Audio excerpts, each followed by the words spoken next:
Olá! Hoje vamos mergulhar num assunto que, assim, faz parte da vida de todo mundo, mas nem sempre a gente para pensar com a devida atenção. O universo da linguagem. Uhum. A gente parte de uma frase do Emmanuel, trazida pelo Chico Xavier, que já define bem o ponto inicial. Olha, através da linguagem, o homem ajuda-se ou se desajuda. Nossa, forte, né? Bem direta. Muito. E a nossa análise hoje vai fundo nisso, sabe?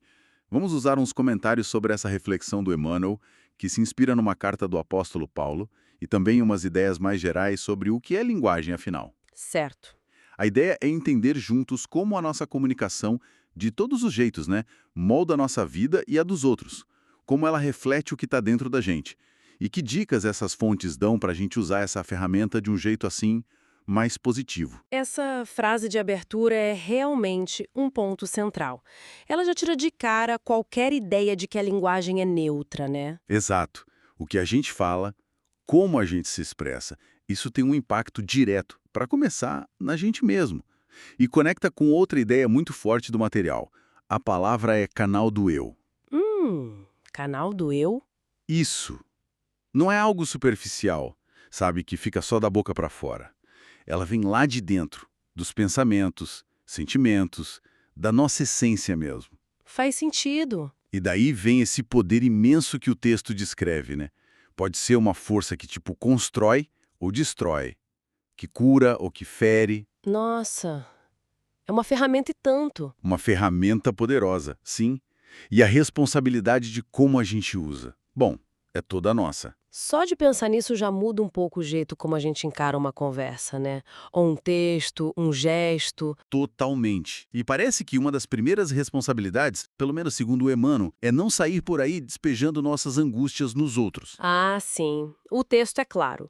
Não é justo aumentar as aflições do vizinho com a carga de nossas inquietações.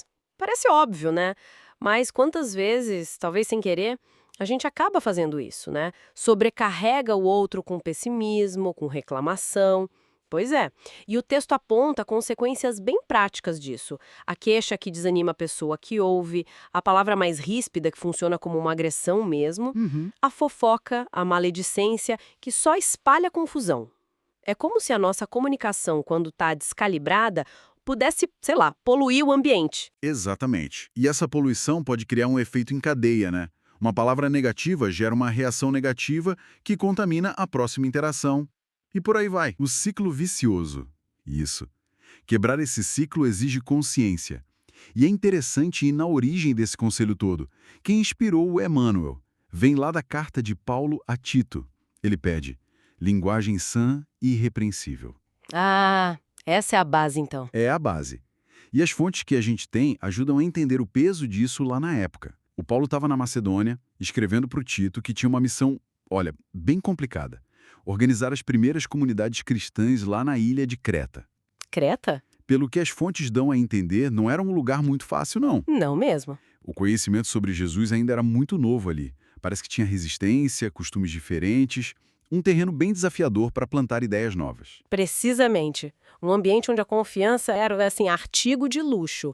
O Tito precisava nomear líderes locais, os presbíteros, né? Certo, os anciãos, isso. E a orientação do Paulo foi taxativa. Tinham que ser pessoas de conduta exemplar, irrepreensíveis mesmo. Justamente para servir de modelo num lugar onde, segundo o próprio Paulo, tinha muito enganador. Gente que distorcia a mensagem por interesse próprio.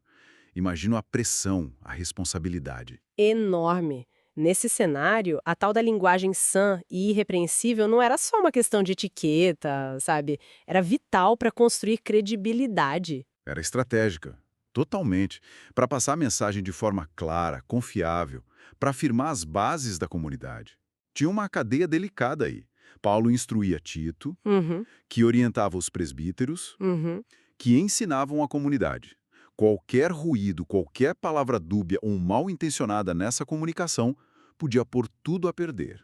A integridade ali era fundamental. Nossa, isso dá uma dimensão muito prática mesmo para essa orientação. Não é só um conselho espiritual no vácuo, né? Tinha uma função social e de organização muito clara. Exato. E essa ideia de linguagem, as nossas fontes fazem questão de dizer que é mais ampla, né? Não é só palavra falada ou escrita. De jeito nenhum. As fontes lembram que a linguagem é um fenômeno muito, muito mais vasto. Tem a linguagem verbal, claro, que é a base de muita coisa, Sim. mas a comunicação não verbal é gigante. Um olhar, um gesto, a postura do corpo, até a roupa que a gente escolhe, as cores, o silêncio, tudo isso comunica. O silêncio comunica muito, às vezes. Demais. E tem as imagens, os símbolos e a linguagem mista, que junta tudo. Pensa numa palestra. As palavras se juntam com o tom de voz, as expressões do rosto, os slides. Verdade. As fontes destacam que todas essas formas são jeitos de passar informação, canais para trocar conhecimento, ferramentas para a gente se conectar. E essa variedade toda de linguagens é algo que não para de evoluir, né? As fontes trazem exemplos desde o mais básico até o super moderno. Sim, é fascinante ver essa evolução. Começa com a riqueza das línguas faladas, os dialetos, cada um com sua cultura, sua história. Uhum. Aí vem a adaptação incrível das línguas de sinais, tipo a Libras aqui no Brasil. Mostra como a necessidade de comunicar acha caminhos, mesmo sem o som. É uma capacidade incrível de adaptação. E as linguagens artísticas, música, dança, pintura, escultura, elas conseguem passar emoções, ideias complexas de um jeito que muitas vezes as palavras não conseguem, né? Com certeza. Como explicar a sensação de ouvir uma música que te arrepia? Ouvir um quadro que te toca fundo? É outra dimensão. É outra dimensão mesmo, que acessa a outras partes da nossa percepção. E as fontes ainda falam da linguagem matemática. Ah, sim. Os símbolos universais. Exato! Que permitem que cientistas do mundo todo trabalhem juntos, que a engenharia funcione. É uma linguagem de pura lógica, né? Precisão. E aí a gente chega nas mais recentes, que estão mudando tudo. As linguagens de programação, Python, JavaScript, Java, SQL, nomes que talvez soem estranhos para alguns, mas são os códigos que rodam nosso banco online, que permitem cirurgias com robôs super E precisas. sustentam as redes sociais. E que viabilizam inclusive essa nossa conversa agora mediada pela tecnologia. É um tipo de linguagem que instrui máquinas a fazer tarefas complexas. O que me chama a atenção nisso tudo é pensar que, por trás dessa diversidade imensa, da poesia à programação, tem um impulso humano básico de se expressar, de conectar, de organizar o pensamento e o mundo. Uhum. E talvez aqueles princípios da linguagem sã se apliquem de jeitos diferentes em cada uma delas, né? A clareza é chave num código, assim como pode ser numa conversa difícil. Boa observação. A intenção por trás de uma obra de arte pode ser tão importante quanto a intenção por trás de uma palavra dita. Exatamente. Essa variedade toda não é só curiosidade. Mostra a nossa capacidade plástica de comunicar e como a linguagem se adapta para servir a múltiplos propósitos, da conexão emocional mais íntima até a lógica mais rigorosa. E todas elas são, voltando ao ponto inicial, canais do eu. Sim, mesmo um código de programação reflete a lógica, a organização mental, talvez até a elegância do pensamento de quem escreveu aquilo.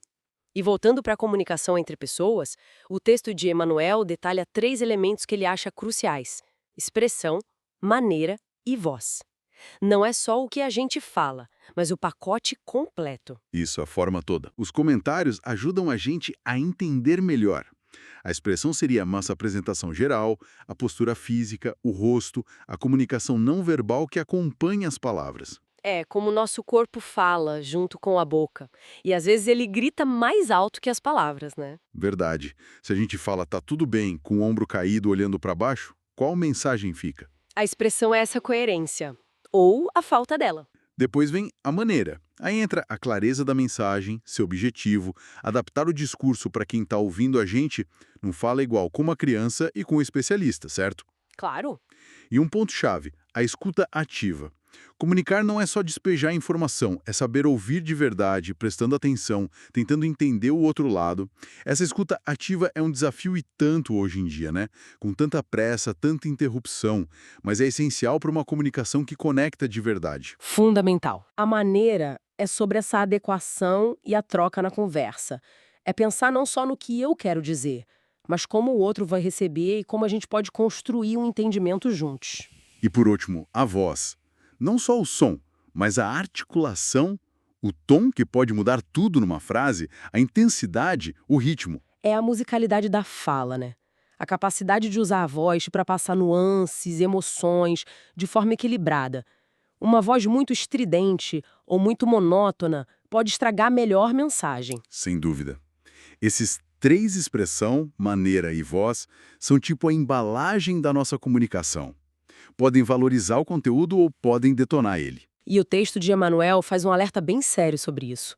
Se a gente falha nesses pontos, se a expressão é descuidada, a maneira é inadequada, a voz não está ajustada, corremos o risco de perder chances importantes. Somos suscetíveis de perder as nossas melhores oportunidades de melhoria, entendimento e elevação. Pois é um custo alto perder chance de aprender, de se conectar melhor, de crescer.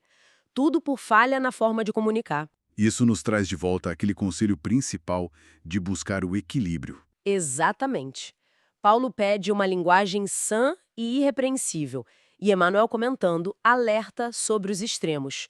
O ponto 13 do texto é bem claro nisso. Quais seriam os extremos? Evitar a linguagem doce demais, aquela que soa meio falsa, sabe? Bajuladora, talvez, que no fundo pode gerar desconfiança. Quem confia em alguém que parece sempre concordar, que nunca tem uma opinião firme. Verdade. Gera uma estranheza. Por outro lado, evitar também a linguagem áspera ou contundente, aquela que agride, humilha, que impõe em vez de conversar. Essa quebra a ponte da simpatia, sabe? Cria ressentimento, fecha a porta para o entendimento. Então é a busca pelo caminho do meio. Nem a falsidade do excesso de doçura, nem a agressividade da aspereza. Yes. Mas o que seria essa linguagem sã, na prática? Sinceridade com respeito, clareza com empatia. Parece que é por aí. Encontrar o jeito de ser autêntico, de dizer o que pensa e sente, mas sem desrespeitar ou machucar o outro. É ter coragem de discordar, se precisar, mas com argumento, não com ataque. É saber dosar firmeza e gentileza. Uma arte, que exige autoconhecimento e sensibilidade constante ao contexto, à pessoa com quem a gente está falando, e isso nos leva a uma ligação ainda mais funda entre linguagem e o nosso interior, que é onde entra aquela citação muito forte de Jesus, que as fontes trazem lá de Mateus: o que contamina o homem não é o que entra na boca, mas o que sai da boca, e isso é o que contamina o homem. Impactante, né? Muito. E a interpretação do material é direta. Nossa comunicação falada, escrita, gesticulada é um reflexo do que a gente carrega aqui dentro.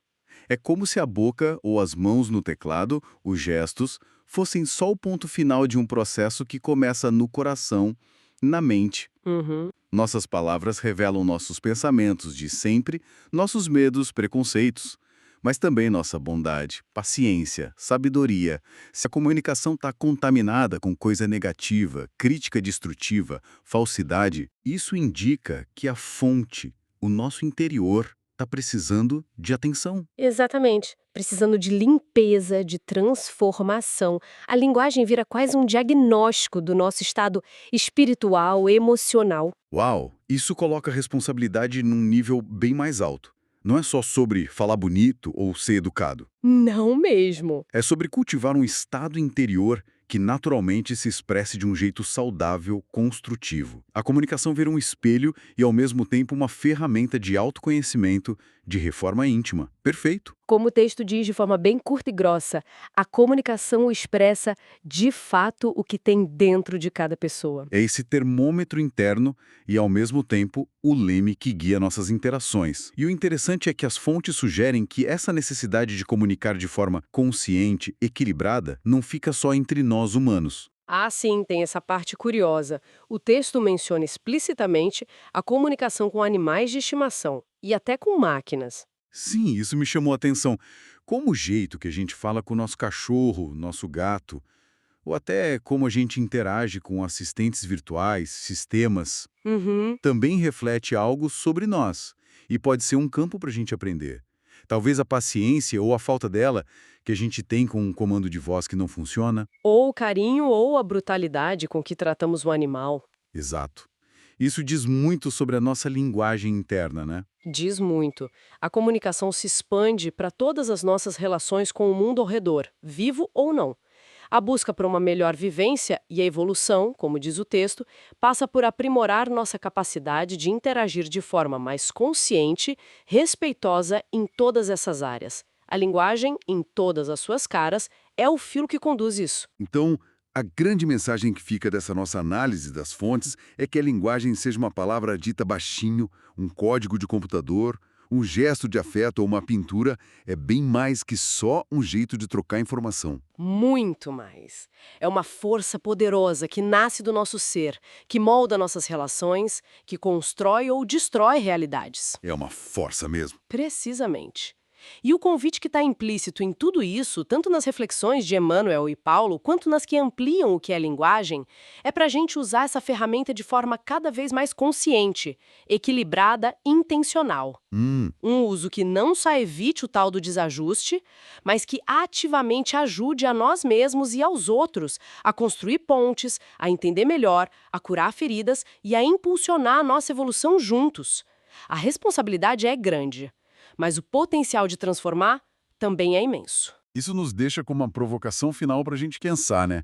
As fontes abriram essa porta ao falar de comunicação com animais e máquinas. Sim. Se a essência da linguagem, sã e irrepreensível, envolve clareza, respeito, equilíbrio, autenticidade, como será que esses princípios se traduzem ou precisam ser adaptados quando a gente interage com inteligências não humanas? Boa pergunta. Pensando nos nossos pets ou nas IAs que estão cada vez mais por aí, como a gente pode cultivar uma comunicação que seja, de algum jeito, sã e irrepreensível também nesses casos. É um campo novo e fascinante para aplicar essas ideias antigas. Um desafio interessante para nossa era. Fica aí a reflexão. E com ela, a gente conclui nossa conversa de hoje.